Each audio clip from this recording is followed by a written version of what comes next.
Just a minute. Bobo Brazil wrestled right here in the Meadowlands in the Old Timers Day a few years ago. Wrestling was good to Bobo. He was one of the favorite guys of Willie Gildenberg and Vince McMahon. And as far as this half-wit talking about blades, my wife was sitting out there and I've been married to her for 34 years. If I were to use an object to cut my face, she'd divorce me tomorrow. Let me tell you this. Anytime I wrestle... Sure as hell wouldn't want that pretty face. Well, you ain't kidding. No. Now, anytime I wrestled and I got beat, I was beat by a better man. I'll tell you that now. And anytime I got bleeding or blood, it was when I was in a steel cage match and they took my fat face and ran it up against a 12-foot steel cage. That's how I got this. That's how I got that. Not from using nothing. So this man's a liar. You know, I don't believe it.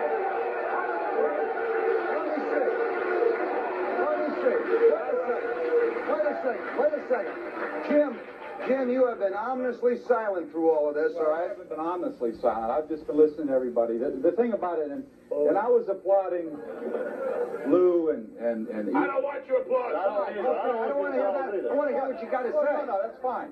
What we're talking about is the money in the business, Mort. That's right. You couldn't draw flies, brother. That's right. Justify, brother. He can't draw flies if you get You want to know something, Lord? I was in the business. I wrestled for 20 years. I never made no big money because I wasn't that good a wrestler. Then I got in and started managing, and I was manager of 17 tag team champions, 2 Intercontinental and 1 World Champion. I didn't make money at that. But as a wrestler, I was still Lou Albano. I wasn't capable of drawing money. I never made the money of the legendary Bruno Sammartino and wrestlers like that.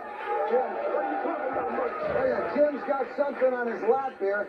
Don't read the whole damn thing to me. What is it? No, what I was getting to more was the money in the business. And the proportionate amount of money that trickles down to the performers is nowhere commensurate to what all of us have been put into. A handout? Is that what you want, a handout? Nobody wants a handout. You want a handout because you're airfare, meals, and hotel. David, we'll admit, we want promoters. We admit the promoters. We didn't want to call you more angels, Mort. We'd like the boys to have hospitalization. We'd like to benefit things and all. But there's money out there to be made. If a guy's a good athlete, if he can do it right, he can draw money. There were wrestlers like, again, I mentioned the name of Bruno Sammartino. They got right out there now. They didn't like him. Why? Because he was Italian. He drew money, yet I was Italian. I didn't draw no money. As a wrestler, as a manager, I did my share. All right, let me ask you a question. Let me ask you a question. Go ahead. Let's ask the question, all right, that every American who's seen wrestling matches asks. Go ahead. Do you guys know who's going to win before the match starts? Well, I can tell you right now, I made the statement before. Every time I got beat by a better man. I don't know what goes on throughout the entire world of wrestling. I can't say, but what I will say, they're overmatched. You never see a Hulk Hogan up against a Ric Flair. You never see a Bruno Sammartino against a Hulk Hogan. They know now probably David Schultz can whip my tail. So if I go in with David Schultz, he'll just beat me when he can. I don't know of any pre-arrangement. No one ever came to me. Are they sure that Dr. D can whip Jim? Yes, I'm sure. I'm sure. I'm sure. If I don't think Jim Wilson's sure. I wouldn't have to tell Jim Wilson to lose. Because when Dr. D was ready to beat him, he whipped him within an inch of his life. That's right. I can do it now. I'll do it right here in front of everybody.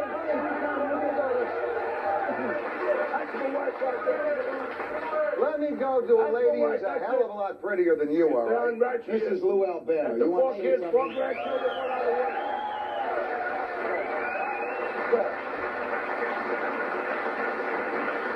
I guess I can be as good as witness as anyone else.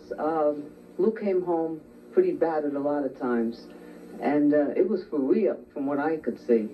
He's had broken back, there you go. broken wrist. Look at his nose. His nose back has been hand, broken back so many 7 times.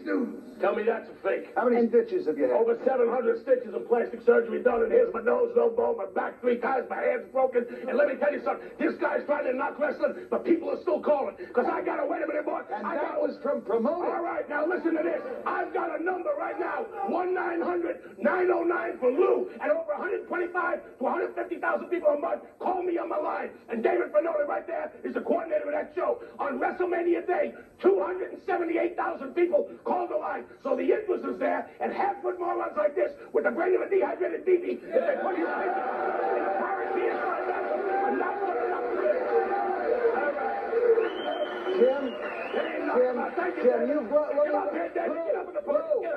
Let me go to Jim for a second, because he's called wrestling a soap opera for stuntmen. Did the promoters tell you when to lose or win? More, let me just... Did they tell you when to lose or Let me win? quote Vince McMahon, okay? Both of these gentlemen, I believe, have worked for Vince McMahon. Is Yes, that right? I have worked for Okay, him. great.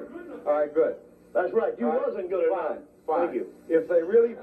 They wanted to ask... Give it to me fast, baby. If It's only the an hour. matches were predetermined, I'm going to try to read you a quote. All right. By the Associated Press that Vince McMahon gave to the Associated Press. Okay? Supposedly. Supposedly, it's right here. Tell me, do you believe everything you see in reading?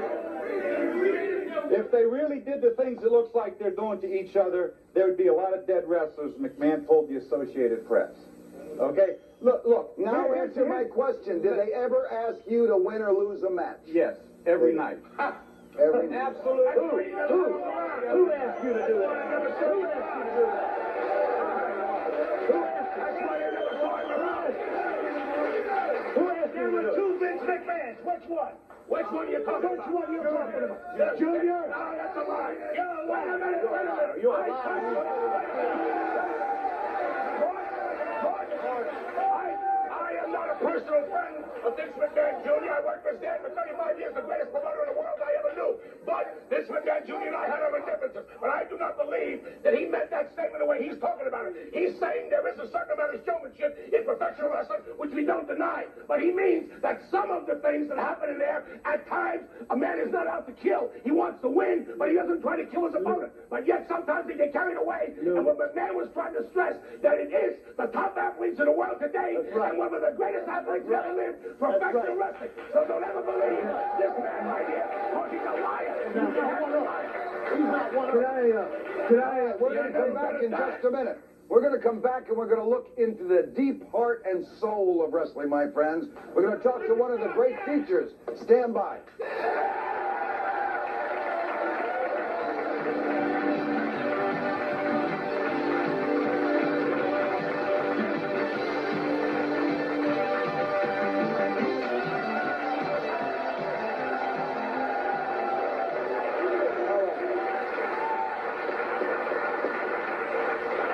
Let me introduce, all right now. Let me introduce loudmouth number 2, Pretty Boy Larry Sharp. He's the owner of the Monster Factory. Where some of the best wrestlers are trained. Let me come back to Jim for just a second. You claim that the kingpins of wrestling, like Vince McMahon and TV tycoon Ted Turner, all right, effectively blackball wrestlers who don't play by their rules. Not true. Did they throw you out of the ring? Did they what? Throw you out of the ring? In essence, they did. They kept us out of the ring. And what they did, Mort, in 1974, and T-Bolt and I were together doing this, trying to elevate the position of the performers.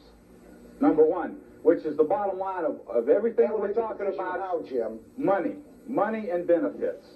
A shared equity in the $1 billion a year pie that is not being distributed equitably. You want somebody to give you something for nothing again. No, we don't. How do you want to share it? By setting up a union? Wait a minute. It wouldn't be a bad idea to have benefits for the boys and stuff like that. But you're not going to go about it the way you're talking about. There's money to be made out there. Maybe they could turn around and take $10 out of each boy's pay as he wrestles and have the promoter match that. Sit down at the bargaining table with the promoter, and maybe there would be benefits for the boys. No, the better How come they idea... threw him out? I can say that to a promoter. How come he can't? The better idea is because we are putting our bodies on the line. Whoa. You ain't put your body nowhere. I've been putting my body on the line.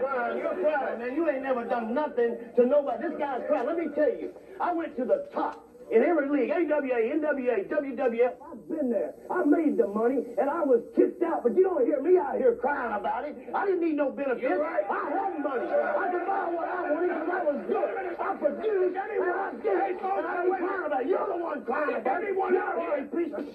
That's what you are. You'll see this. And I ain't gonna hit you because you're gonna sue me. That's all you are. You're a piece of garbage. All right, doctor. All right, doctor. Well, I wish you'd get up. I wish you'd get up. I'll pull your eyeball out. You hear me? Wait a second. I want to come down here. Pretty boy. Pretty boy, now. This is the guy who's trained more wrestlers, all right? More champions in your Monster Factory. Is what he says Hey, Doc, look down here a second. I need you, pal. Doctor. Hey, Doc, come here a second now. Shut up. I ain't your brother. Don't call me brother. I'm not a brother of yours. Indeed. Doctor, go ahead. Indeed. Is what he says about McMahon and these other guys, the promoters, screwing around with these guys, is this true? Let me tell you something. If there was